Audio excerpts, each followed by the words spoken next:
Welcome to the Networking with Michelle podcast, the show dedicated on providing you the how-tos of marketing and networking strategies. Here we believe in the Jim Rohn quote, success is nothing more than a few simple disciplines practiced every day.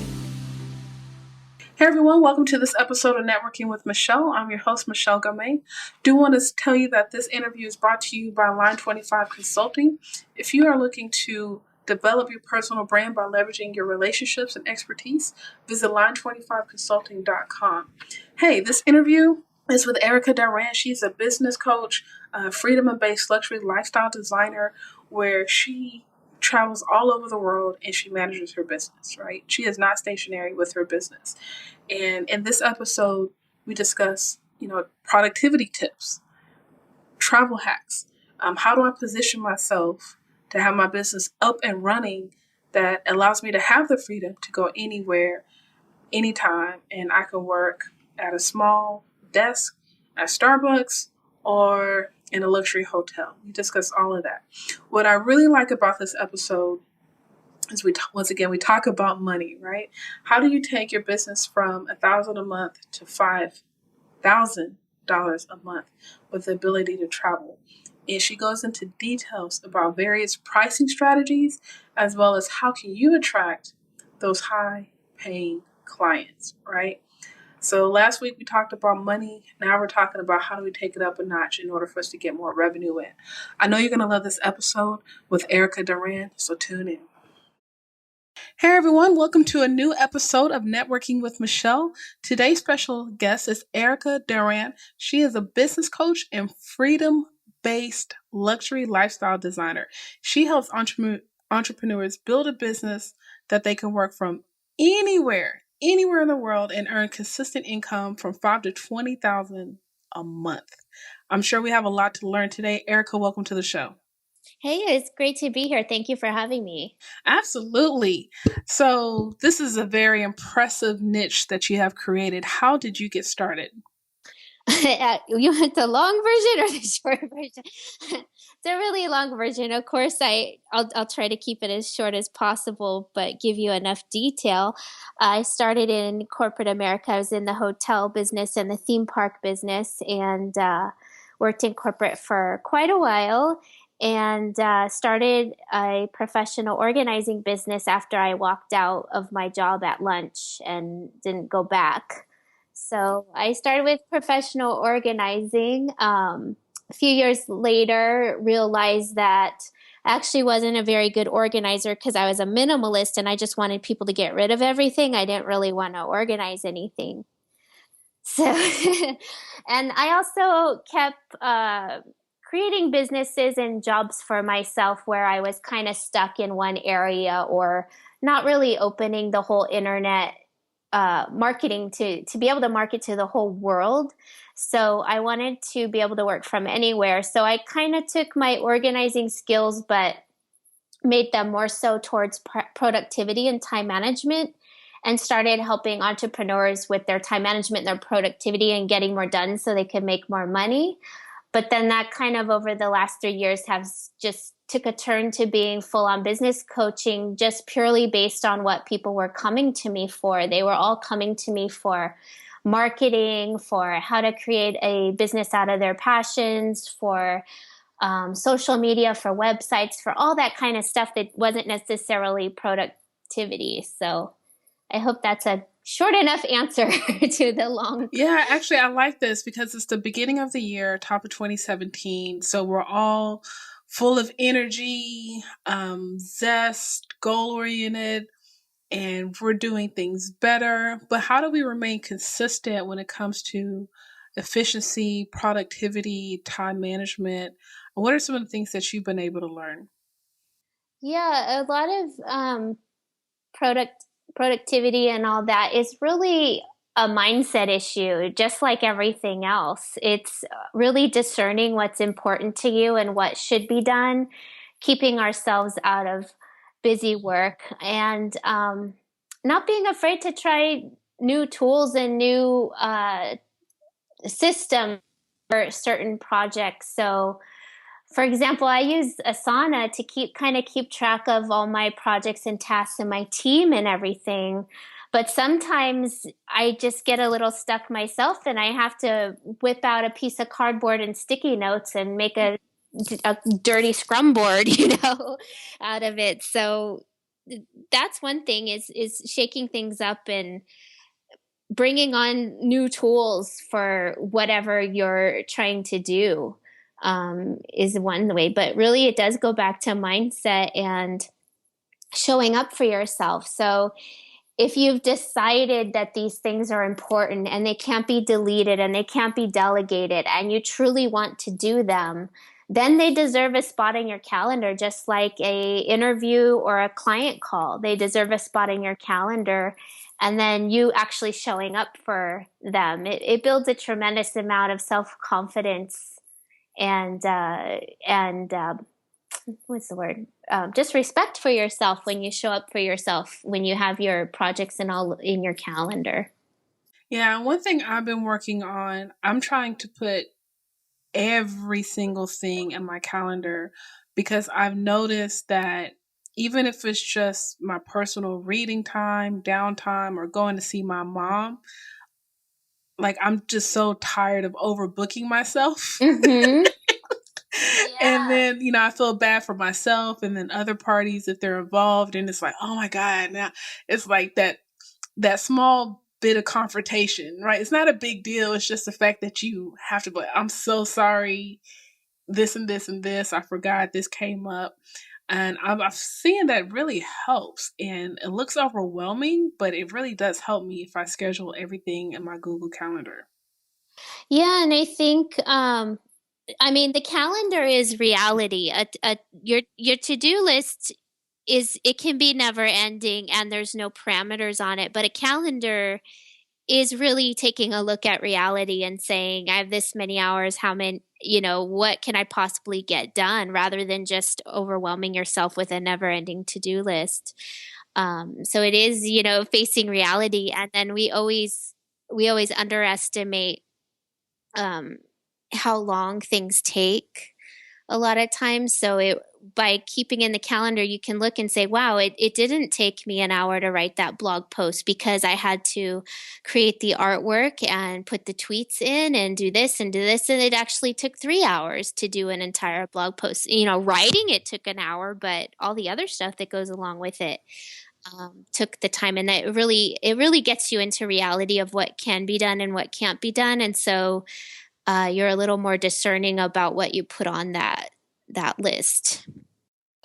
Obviously, we're going to 2017. The times are changing. We are all aware of technology, the resources that allows, and even our cell phones that allow us to remain mobile. But I still think when people start a business, they think their business is going to be stationary. They think they're either going to work from home or they're going to have a storefront. So how do you come in and enlighten us on the concepts of you're able to work from anywhere? I guess before we even get to the income part. Yeah, that's part of something I actually have an entire module in my group program just on this. But the gist of it is if you are at home or you are at an office, treating that as if you were anywhere. So that probably sounds confusing, but your home office has to be set up in a way that when you go to a hotel or you go to a conference to speak or something, you don't get distracted or have a lack in productivity because you're in a new surrounding. You need to be able to open up your laptop and maybe your paper day planner or something and feel like you're at your normal spot. Because if you don't do that, it's completely distracting and overwhelming. So, how I do it and how I teach my people to do it is you treat your home office as if it's anywhere. I like that. So it kind of cut down on the clutter too. So for example, I own on my desk I only have my cell phone, my laptop, and my paper like planner thing. That's it. I don't have any paper files. I don't even have, like a trash can like here because it might not be replicatable in a hotel room. Interesting. I like that. Is that something that you just kind of came along, or well, I know you say you're a minimalist as well. So I I guess it's like, where did that practice even stem from? Yeah, it became part because I'm a minimalist, but part because I am traveling full time. So when I wasn't traveling full time, I did notice that, when I got to a new spot, it would take me at least 2 to 3 days to orient myself. And I did not have that kind of time. When my business got busier, I did not have that kind of time. I needed to be able to open my laptop in an airport lounge and have the same experience as if I was at home. Okay.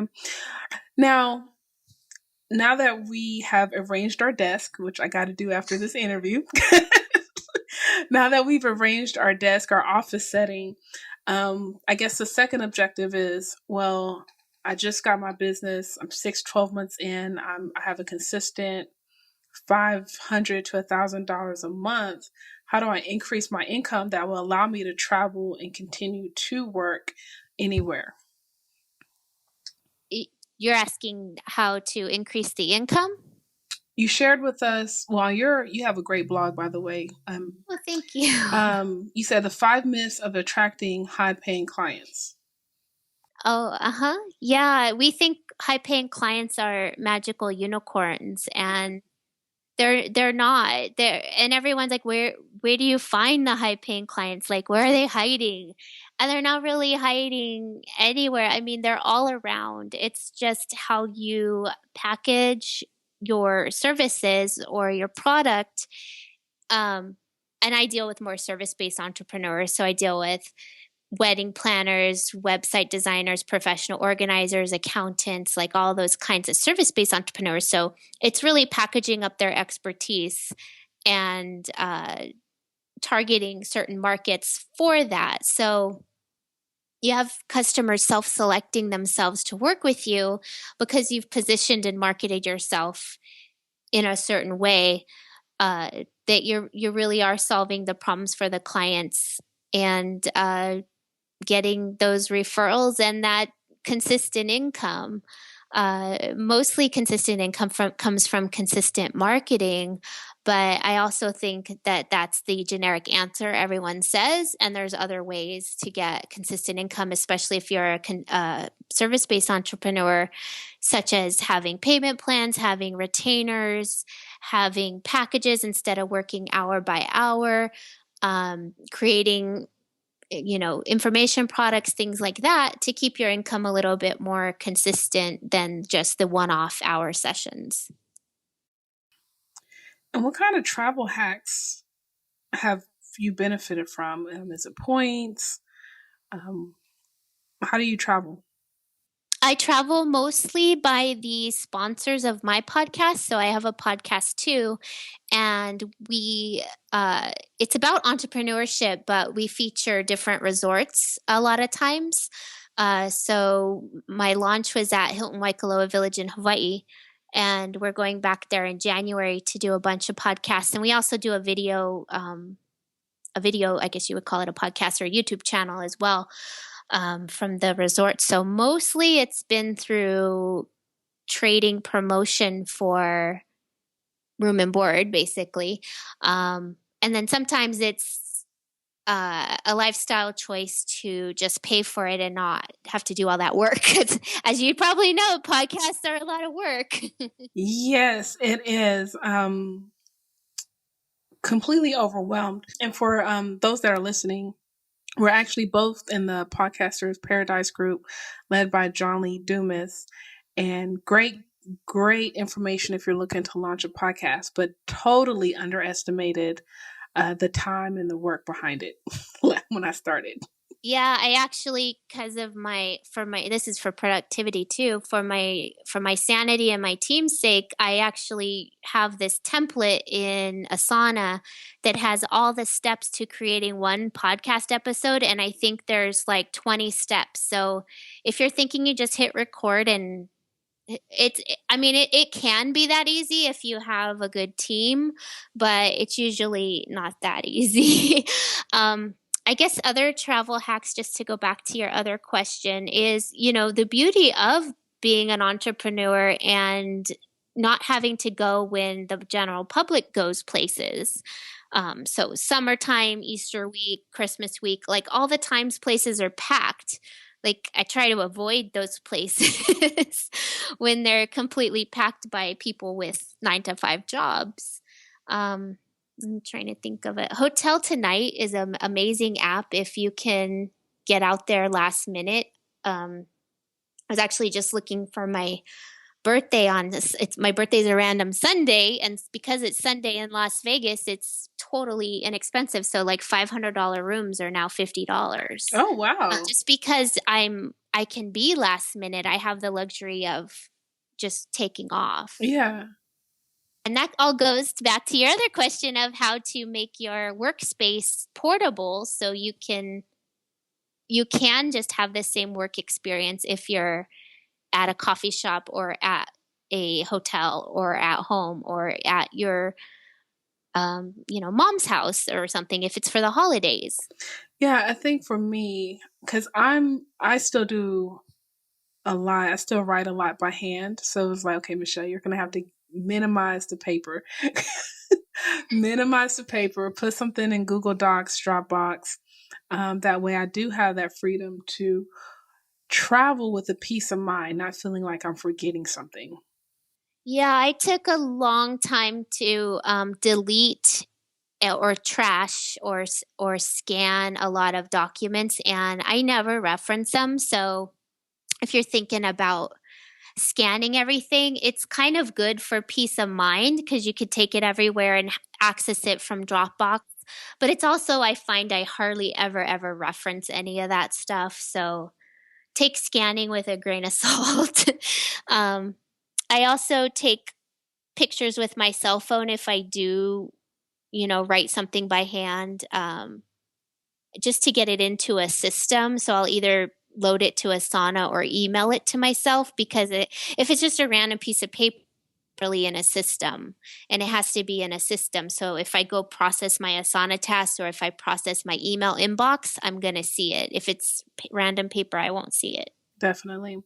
Since you mentioned Hotel Tonight, I'm going to have to definitely check out that app. But I'm curious about what's your take with the success of Airbnb?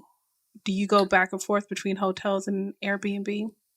I actually, personal preference, do not like the idea of Airbnb because I have this weird thing about being in other people's houses and just like the cleanliness level, and I'm kind of OCD like that. So I don't feel comfortable, but I've never tried it, so I can't say that. But I just, it turns me off. I think it's interesting, and I think it's a great way for people with limited means to travel to get around. And they have some unique places, but I actually haven't taken the leap into staying at one. Gotcha. Yeah, same here. It's funny because I'm in Houston and I had a friend that came into town this past weekend. And as soon as I pulled up into the Airbnb house, there was a train going by. And she texted her husband, was like, sir, did you have to get a house next to the train? And he was like, I didn't know it wasn't in the description. And it's like, of course it wasn't in the description. Yeah. And I mean, it's the same for hotels. I stayed at a hotel in Orange County recently that was right on the beach, but there was a train going by. Like, I just thought it was character, but yeah, I don't know. It's just a personal preference thing. I don't even like staying at relatives' houses. I can't handle it. So that's my weird quirk. Yeah, no, I get it. It's definitely interesting though. So you have a podcast. You also have a ton of resources on your website. Can you just go ahead and share how people can get in touch with you and what you have to offer? Sure. Well, I just started a 10-day challenge that's totally free. So it's 10 days to snagging your first high-paying client. So that's like all over my website, or you can go to ericaduran.co/opt-in, OPTIN. I have a blog that's been going for about 5 years. I have video trainings that are free. I have the podcast that's, of course, free. So there's a ton of ways to get free information from me.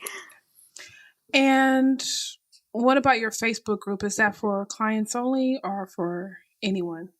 Oh yeah, thanks for reminding me about that. I have a totally free Facebook group it's private Facebook group. There's about 1,600 entrepreneurs in there that are interested in having a freedom-based lifestyle, but most of them and most of my clients do still work from home. They haven't really taken that digital nomad route yet. I have that group, and then I do have an upgraded Facebook group that's part of my group program and mastermind called Club Alihi. Got you. Okay. Well, Erica, I definitely want to thank you for your time. I want to acknowledge you because I think you definitely give new business owners something to aspire to, right? Having that luxury lifestyle, earning 5K plus with the ability to become a digital nomad or to travel with a peace of mind and still have their business in place. So thank you for sharing your insights. The last question, how do you define success? Success to me is having that time and location freedom and doing what I want to do with my time. And basically, I guess that was a lot of babbling, but the ultimate success to me is being able to just show up every day and be myself, if that makes any sense. Like everything I love, I put into my business, and I can show up and just be myself and put my personality and my spin on it. And that is like success to me. I don't have to answer to anyone. I don't have to pretend to be anyone else. I don't have to like things I don't like.